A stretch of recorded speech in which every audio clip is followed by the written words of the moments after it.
Vous avez remarqué que les relations entre la France et l'Algérie sont extrêmement tendues, hein. On a vu ces influenceurs en garde à vue, des reconduites à la frontière.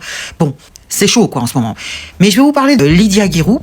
Elle est préfète déléguée à la préfecture de Bordeaux en Gironde depuis 2023 et elle est visée par une procédure de licenciement après des accusations de management toxique. Donc, faut savoir que c'est une ancienne porte-parole des Républicains, hein, LR. C'est Sarkozy qui l'avait fait rentrer. Elle a été nommée préfète déléguée à l'égalité des chances, donc à la préfecture de Bordeaux. Et donc, elle est visée par un rapport de la médecine de travail, puisqu'ils ont reçu 6 signalements. On l'accuse qu'elle maltraite son personnel, causant un risque S. Et donc, le syndicat et le ministère de l'Intérieur ont engagé une procédure de licenciement. Ça, c'est le Figaro qui le dit. Et ce poste de préfète déléguée, c'est un poste qu'on a créé spécialement pour elle.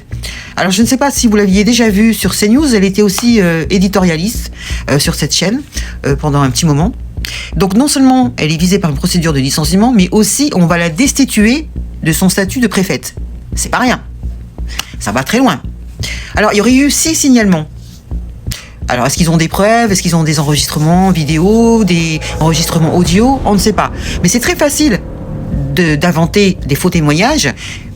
Surtout cela pour dire qu'on est harcelé. Hein. Moi, j'ai déjà vu au boulot, hein, c'est des gens qui veulent votre peau, hein, sont prêts à tout pour médire sur vous derrière votre dos, et de raconter de la merde pour vous faire virer, quoi. Ça, je l'ai déjà vu, ça, au précédent boulot. C'est affreux de voir ça. Alors, je sais pas si c'est très français, je sais pas. Dans les autres pays, je sais pas comment ça se passe, mais bon. Je soumets une théorie. Étant donné qu'en ce moment, c'est très très tendu entre l'Algérie et la France, parce qu'il faut savoir qu'elle est d'origine algérienne. C'est une Kabyle. Alors, est-ce que ce serait pas une cabale contre elle? Donc, on a tout fait pour qu'elle dégage, hein, en fait, tout bonnement. On lui met tout sur son dos. Puisque, pour sa défense, elle voudrait avoir un rapport contradictoire, hein, c'est la moindre des choses, pour justement révéler la vraie vérité. Et elle dit aussi que, vu sa situation qui est extrêmement difficile, parce qu'on l'a mis dans ce poste sans moyens.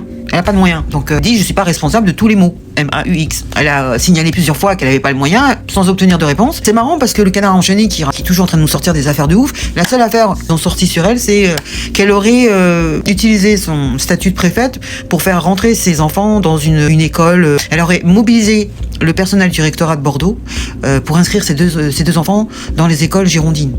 Bon, si c'est que ça, franchement, qui ne le ferait pas? T'es mère, t'as envie que tes gamins soient dans une école, je vois pas pourquoi tu essayes. Si c'est accepté, tant mieux. Sinon, je veux dire, c'est pas elle qui décide, hein, c'est le rectorat, je comprends pas. C'est tout ce qu'ils ont trouvé, Canard enchaîné.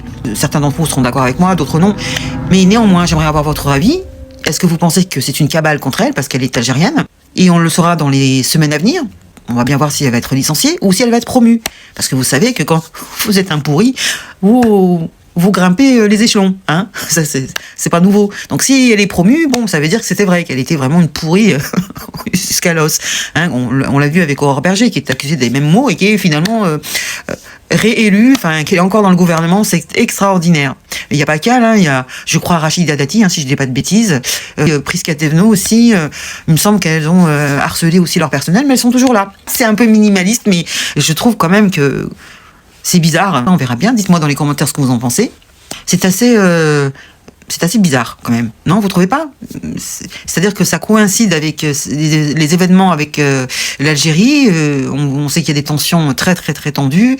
Je sais pas. Est-ce que on n'essaye pas de lui mettre tout sur le dos pour la virer, Vous voyez, c'est mesquin, hein, franchement. C'est vraiment mesquin. Parce que franchement, faire des signalements, faire des faux témoignages, c'est très facile.